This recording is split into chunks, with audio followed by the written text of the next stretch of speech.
Hey, welcome back to Ship It, a podcast made by engineers for engineers from Dept Agency. Thanks for listening. In this episode, we talk with Dept Director of Engineering Jonah Jolly and Dept Lead Technical Project Manager Stephanie Brisson about the relationship between product teams and engineering teams. We talk about what makes a good partnership between them and what doesn't make a good partnership. And we go into the importance of empathy, trust, and keeping priorities visible to the teams at all times. And as you might expect, or might not expect, we spend a lot of time on Agile and whether it hurts or helps with this relationship, especially around velocity metrics and standups.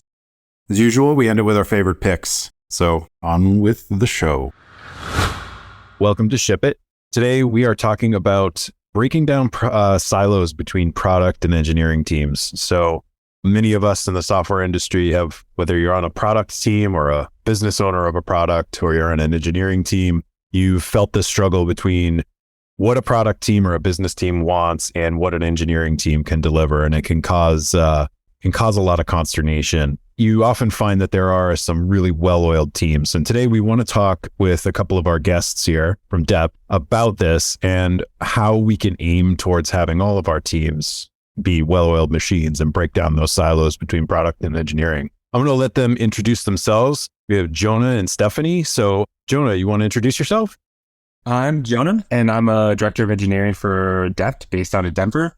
I've been working with Dept for 4 years, and before that, I worked a few different places. I started out working at a startup where we created technology around the fact that an ear is as unique as a fingerprint, and created a suite of tools for identification and auth using that premise. Then I worked at Isilon, that became EMC, that became Dell, which is a scale-out NAS product, and I worked in automation, creating frameworks and developer tools to support the org. Finally, before Dept, I worked at ExtraHop, which does deep packet inspection. And there I was a performance engineer working on how to optimize various features. So I've been able to experience various sizes of organizations and how product and engineers collaborate between them.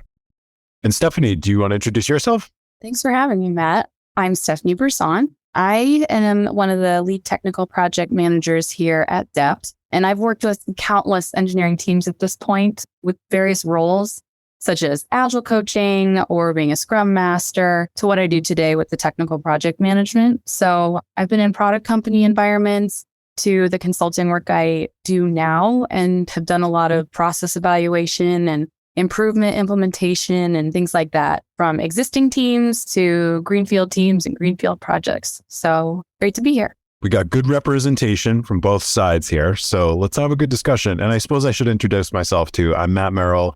I'm a director of engineering at Dept, and I have a long background in a lot of back-end engineering too. So my job here today is not really to share a lot of information. My job here is to moderate. So let's get started. I thought that a good way to start this would be to share your best war stories about product versus engineering. And maybe posing it that way is a bad way, but kind of want to talk about the anti-patterns first so we can work into what works well. So I'll actually share first in the spirit of just setting the right tone. So one of my favorite stories, everyone shall remain nameless, companies, people. One of my favorite stories is I spent good 6 months leading an engineering team that varied from about 6 to 10 engineers. And a lot of these were very highly paid engineers. And we were working on this feature that was part of a newly formed architecture. And we started off with this feature, and it was supposed to be like the best feature in the world. And basically the gist was that we were going to automate on the web, make a self-service contract sign-up process where people could browse their own contract and sign it for this company. It involved a ton of work with e-signing documents and things like that, working with the product owner who was very discriminating, very strong opinions about what needed to be done. We got it done. We released it, and we started running metrics on it, only to find that there were 4 transactions run through this system. And granted, this system had had thousands and thousands of users, active users. We had 4 transactions through it, and 2 of those were test transactions that we did after releases. We found out a couple of months later, the feature wasn't being used because the sales group got commission on selling things manually. So they had absolutely zero incentive to push people to this feature. So the feature essentially died on the vine because it was just flawed from the start. I had to laugh. There were a lot of engineers in that project that were kind of bummed about that. That was one of my favorites. Lack of communication up front kind of killed that one. That was my favorite. So mine is more just kind of on the general process. At one of my first companies, everything was waterfall. And so through like many release cycles, kind of what would happen is that planning, each feature team would have a laundry list of things that they want to do. Some of it was, it could be tech debt. It could be, oh, this is a really cool feature that we want to implement. And then there was also the list handed down from product, who also got it from sales of these are the must-haves because we sold it for the next quarter. They would, come up with these lists. They prioritize it. Obviously, the things that have been sold were first, and product would go, okay, looks good. We will see you in 6 months when everything's delivered. All these feature teams would go off separately and work on their features. And in about 4 to 6 months, they'd start handing it off to QA. This is kind of where the fireworks would start. The longer it took QA to kind of get through all of the features and understand like what was going on and find these bugs and fix them, the more at risk all these features were to get dumped out of this release and either pushed or like fully abandoned. And then kind of what would happen there is that product would then come back and be like, well, what's going on? Why aren't things done? We had signed these off and said we'd be releasing them in 8 months. And so the crux of the issue was there's like a clustered system. There's a lot of different features in user space working together. And so there was a lot of like resource contention that wouldn't really get uncovered until very far down the line. And the problem was, these features teams were running the SDLC. They're kind of, doing their own individual, very like scoped work, but they weren't thinking about the system as a whole. And we weren't really able to communicate those needs earlier because we were kind of so married to the waterfall linear process that all of these things that we could have gotten earlier came later. And so it would turn into a couple months of ripping things out to make sure that we hit a release that was already months past the deadline. And it would just continue to create a lot of contention between product and engineering of, nobody was at the table understanding each other. It happened every cycle.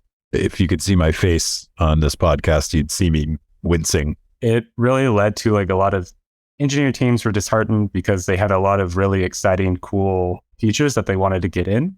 Expectations weren't really managed and there wasn't a really good line of communication between all the teams to, work together and understand, this is what's feasible in 8 months, because they would say, this is the timeline and this is the scope, but they couldn't, there was never any compromise.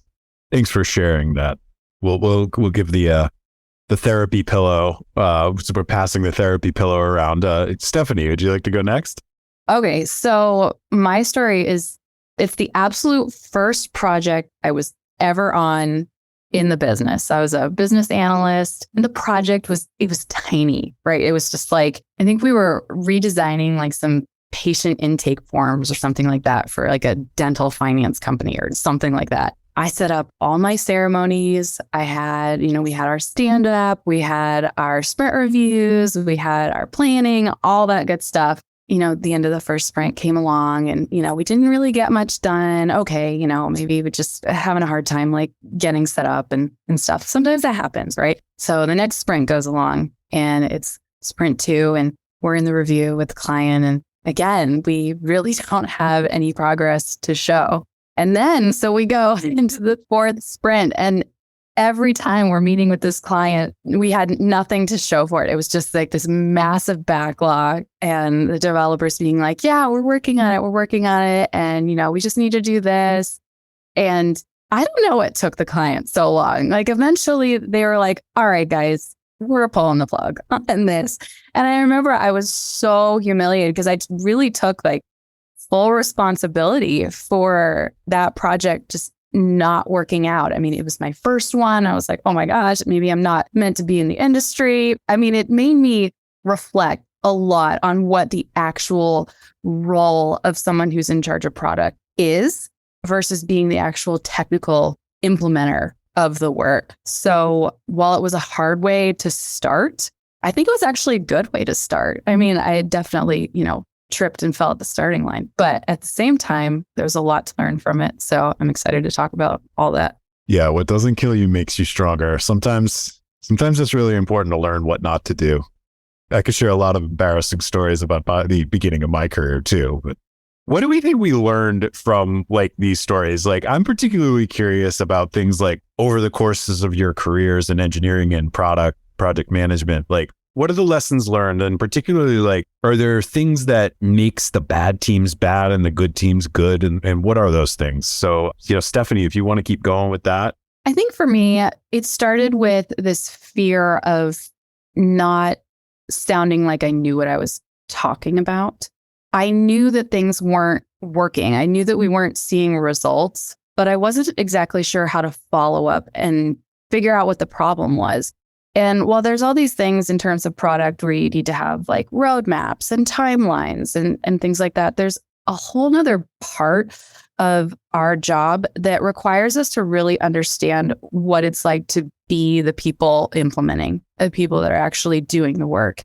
And if you aren't willing to put yourself in that headspace, meet with your team members to actually understand what their challenges are, what the easy parts are, what the hard parts are, then you're really just not going to have good communication and you're going to be talking to a brick wall. And so for me, I was just learning about, well, I don't need to know the nitty gritty details of technical implementation. I did need to learn how to recognize when another team member was afraid to ask for help. And that's something that's sort of like this middle gray area that can actually be really beneficial when multiple people are owning that and having each other's backs despite their role. Yeah, a lot of empathy there, knowing what the other person is going through. And it also just helps you plan better if you understand that some particular task is difficult.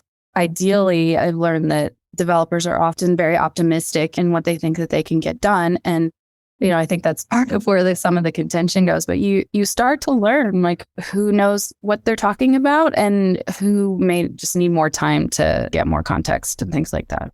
I've been reading Radical Candor by Kim Scott. I don't know if you guys have heard of that book, but a great book on management. And one of the things that she really pounds home is making people feel comfortable enough to come to you with bad news, because it ultimately ends up in better success. And I feel like what you're saying has a lot of commonality with that of like, hey, I'm not here to yell at you. I'm here to support you, but I need to know what's going on. I mean, it's best to learn about bad news early, right? And no, it isn't always bad news. It's more just learning about the challenges early. And you can course correct and still deliver in a good way. The next thing that I'm curious about, a little bit more of a pointed question, which is how can engineering teams help product teams make better decisions, right? Like we just talked about empathy.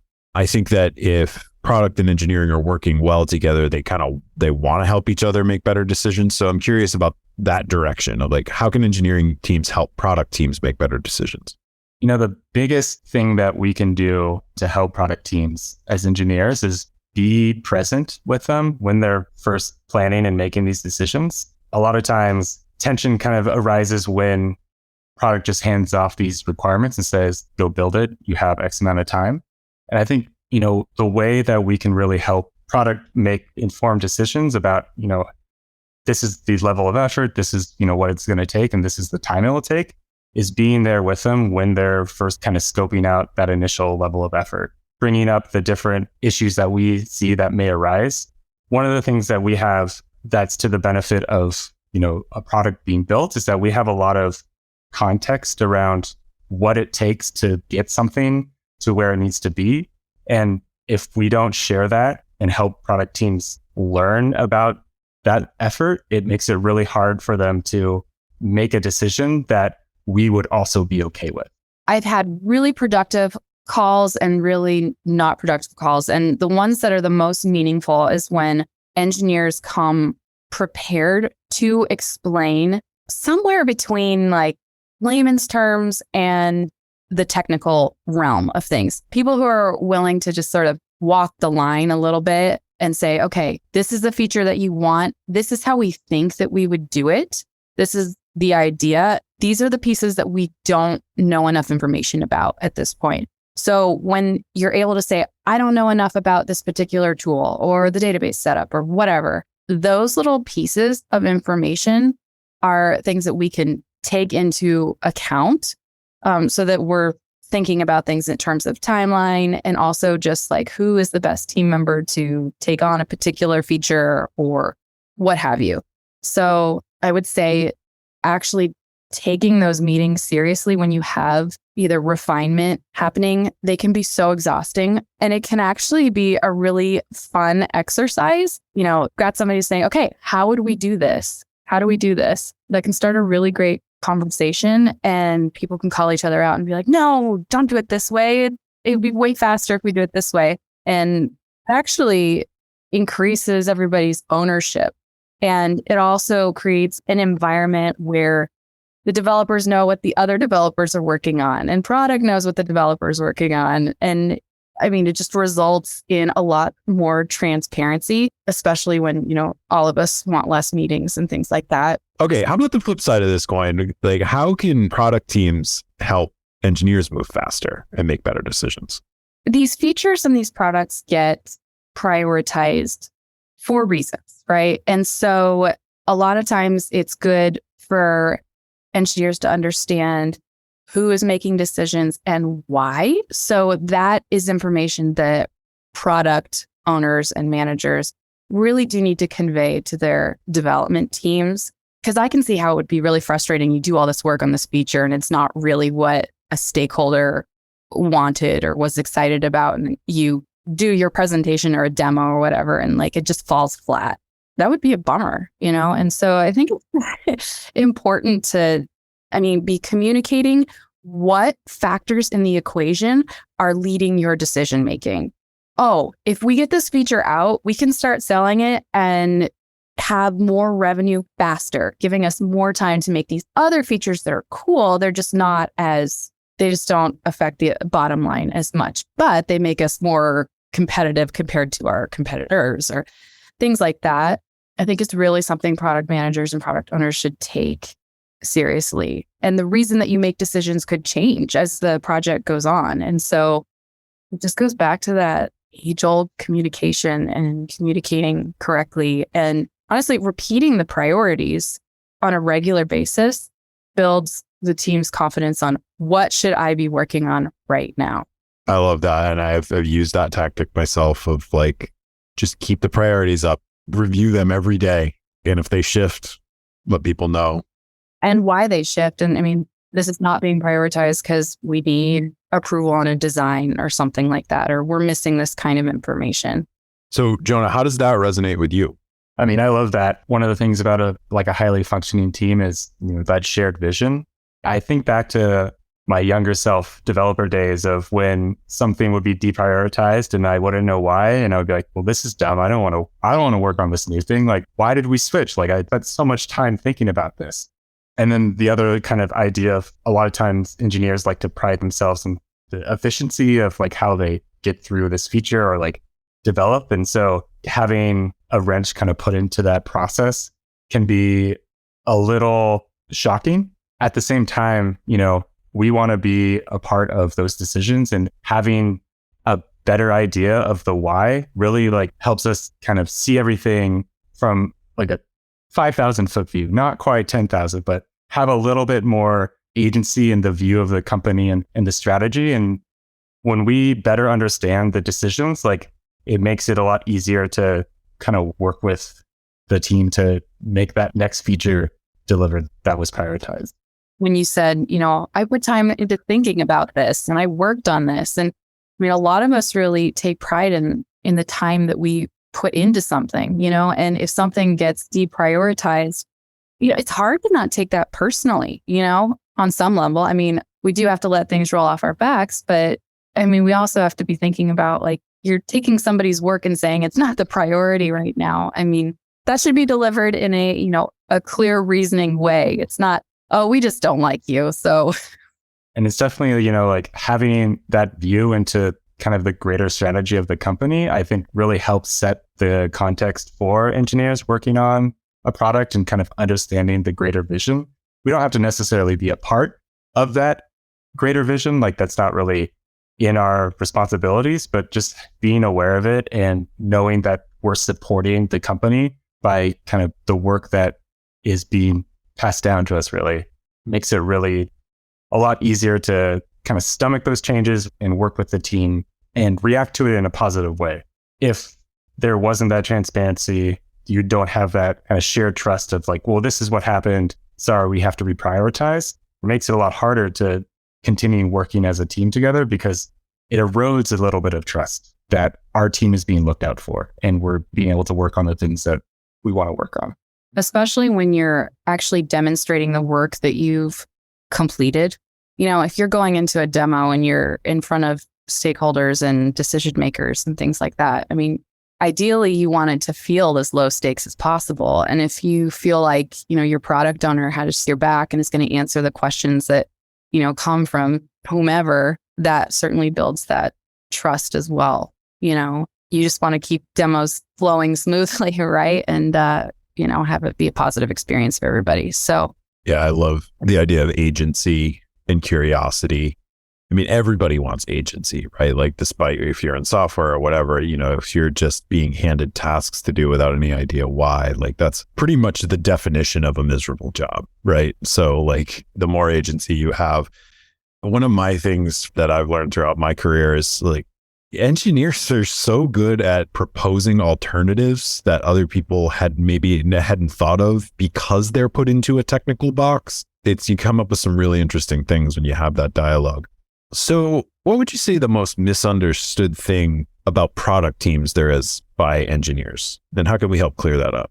I'd say that a lot of times they don't think that we think of our teams as people. Sometimes it seems like we come across as like slave driving, like deliver it by this time. This is the release date and things like that. And that's not, at least for my teams, that's really not the way that I like to operate. And I think it's all about, predictability and being able to, have trust of the people you're delivering the product for. That's really what the product managers are concerned about. Like if we say we're planning to have this out by the third quarter, it gets released in the third quarter versus, Q1, if that makes sense. So they aren't slave driving.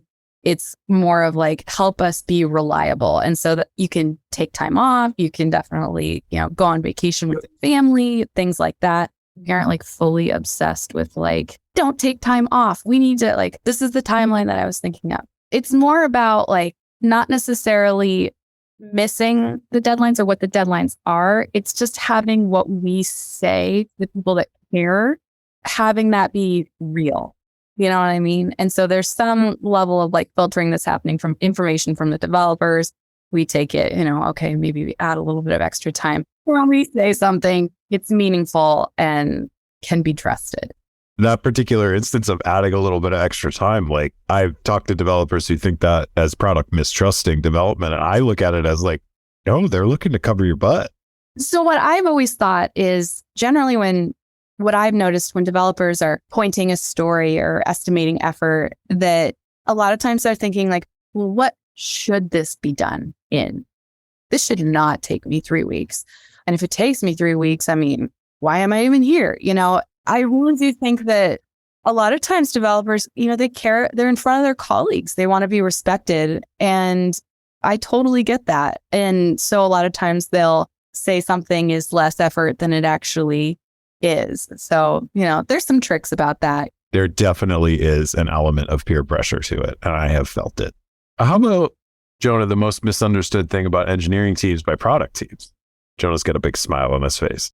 I mean, it's really funny. I don't think this is the most understood thing, but I'm just laughing because I was thinking about I'll get to the most, but I think one of the misunderstood things I was going to say was that we don't fully think about the level of effort it takes for something. Generally estimating is very hard, especially at the start of a project.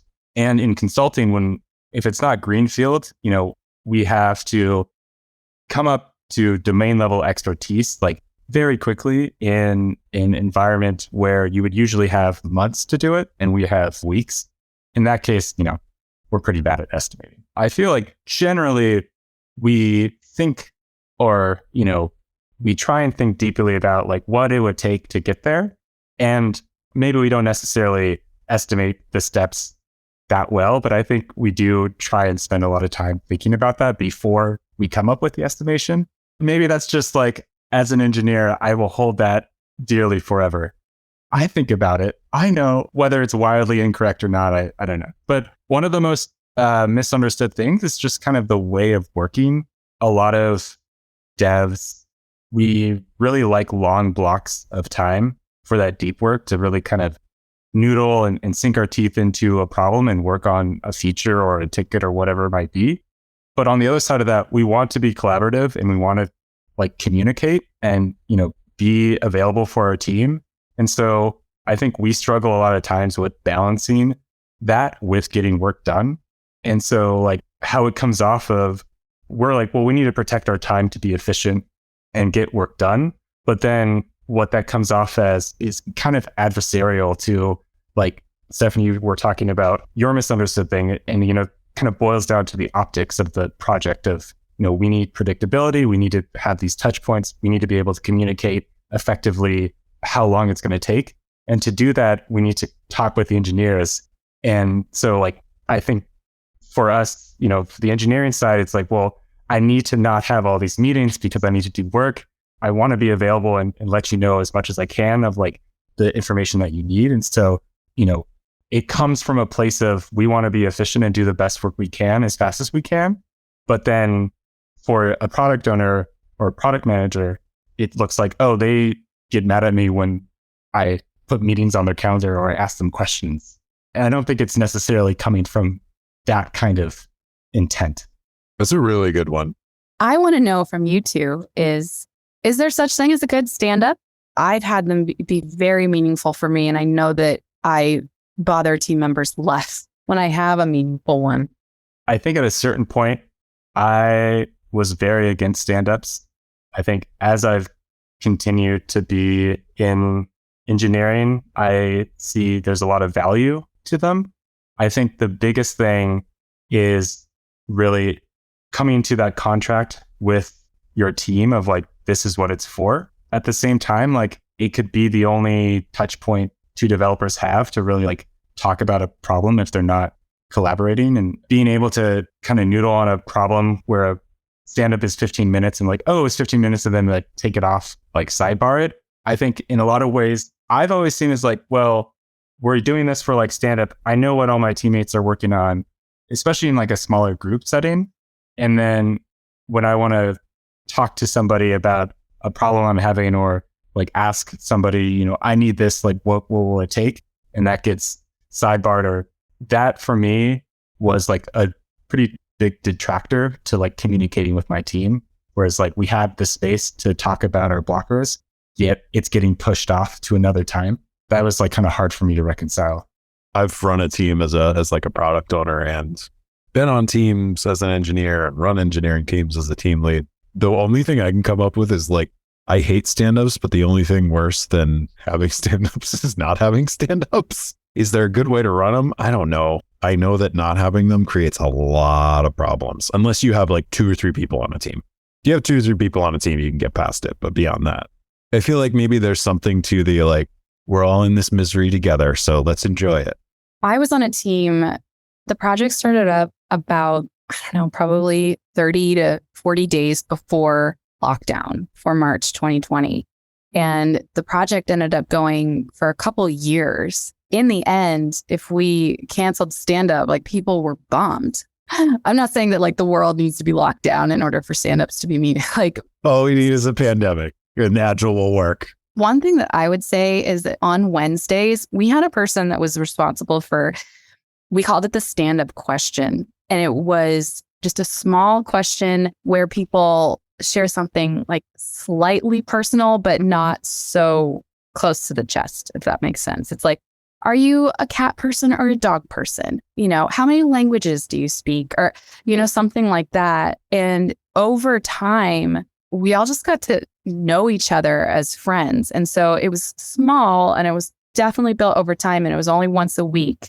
Like, what's your favorite condiment? Or what do you put on your hot dog? Or something like that. It really does help people learn about each other and, feel more connected to one another despite their roles. So, but everybody has to participate.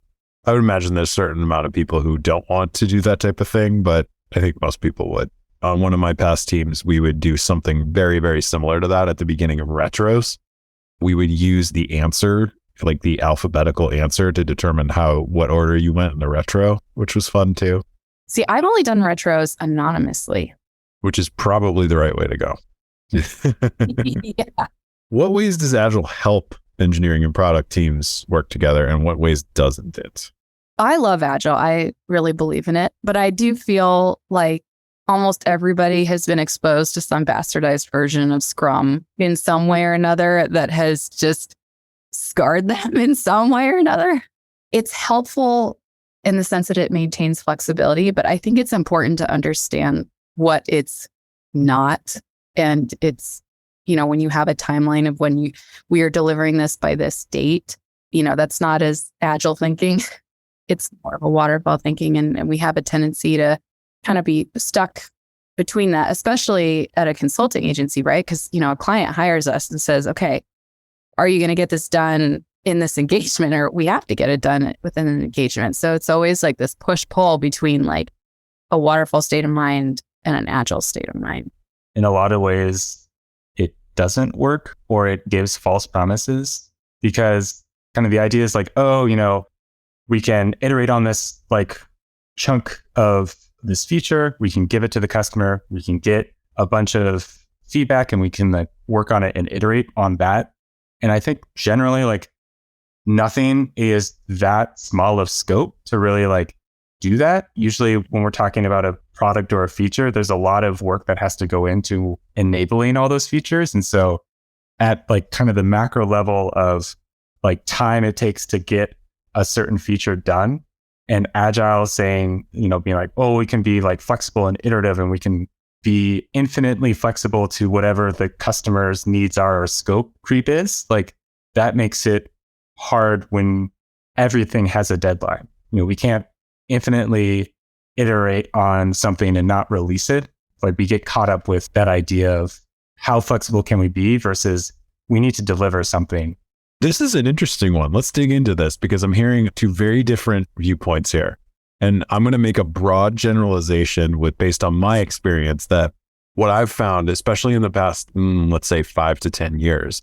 Let me step further back. I remember, showing my age, I remember when Agile was like the thing, and like I was fighting to get Agile into like this big organization I was working into, and like engineers were really pushing Agile. And usually they weren't even called product teams then, or like business teams were pushing waterfall because they wanted dates.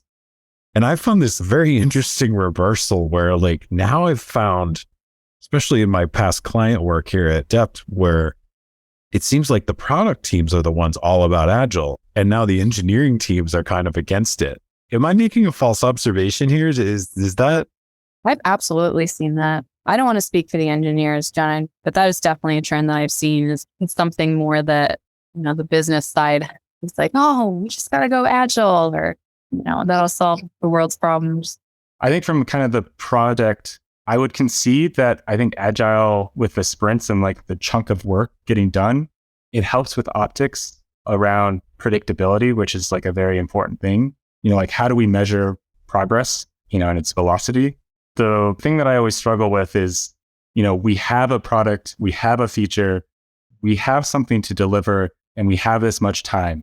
And then we take Agile and we put it on the project as a process. It's like an internal struggle of like what Agile promotes versus like the reality is we need to deliver in this amount of time. So Jonah, I want to try this on for size. You're kind of saying like it's almost like an idealized version of the way that people want it to go, but it's not really how it goes.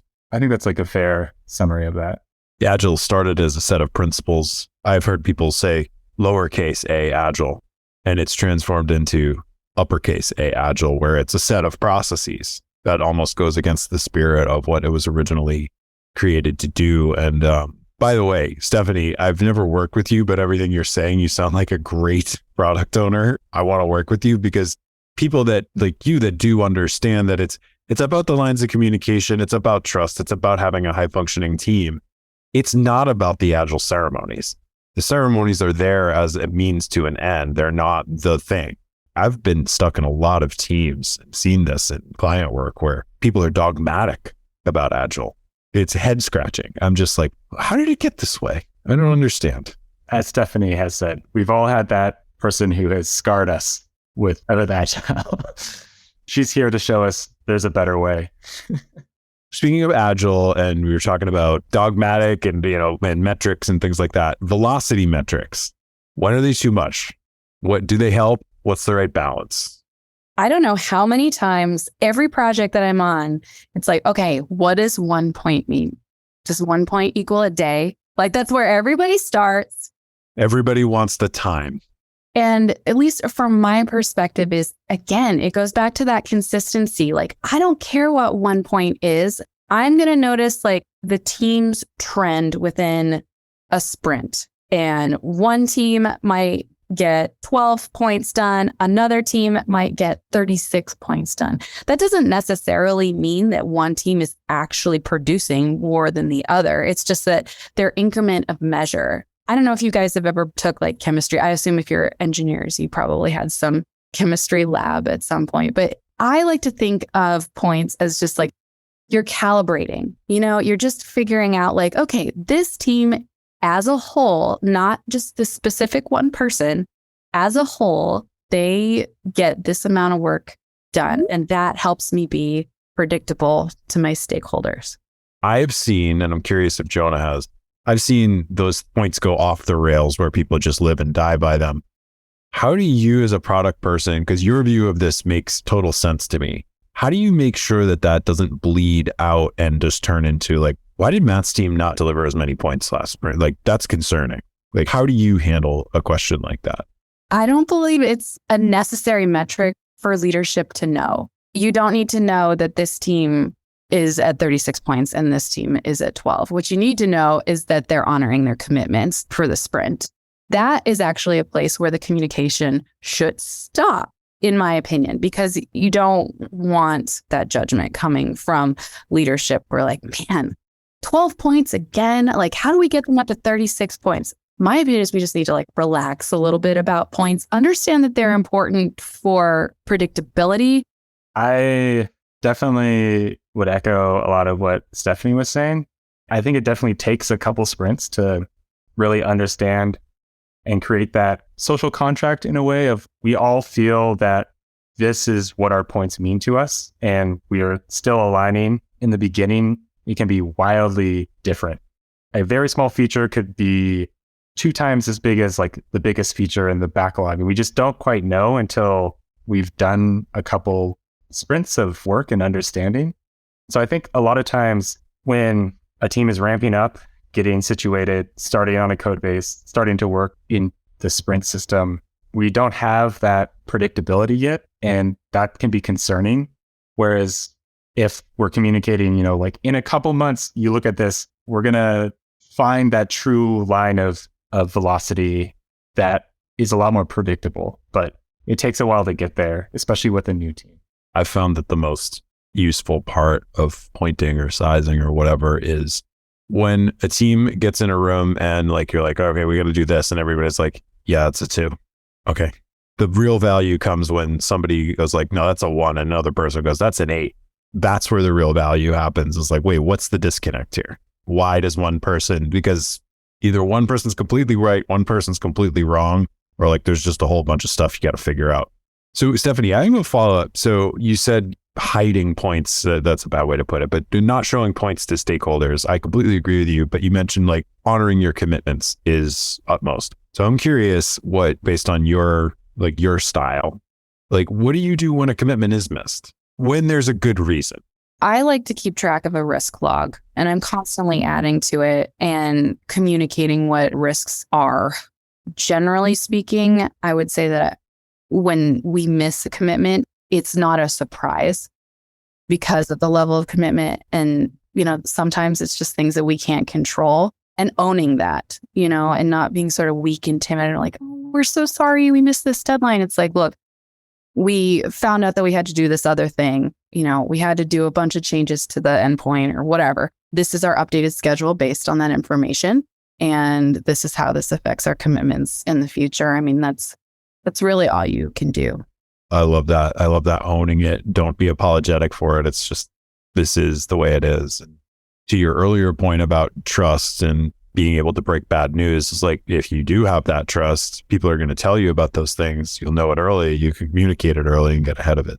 That's another thing about, building trust with your team is if they know you're going to go to bat for them and say, look, it wasn't because we weren't working or that we weren't working correctly. There was just an unknown and now we know and now it's different.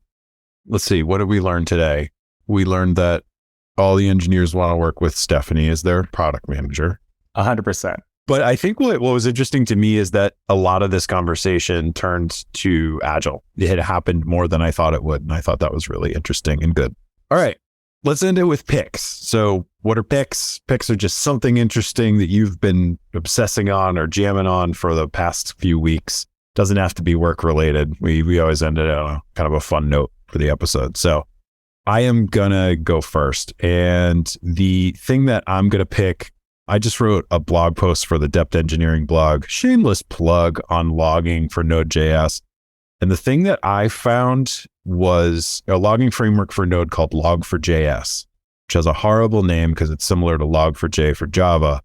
But I had never tried it before I wrote this article. And I actually loved that library. It was really configurable and awesome.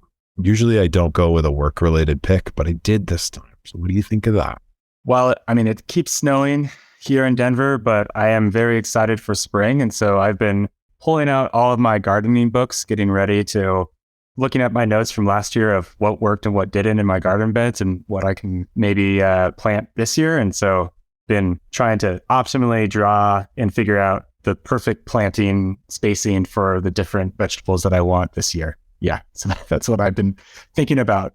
You're writing an algorithm? I'm not writing an algorithm. I just kind of eyeball it with a pencil.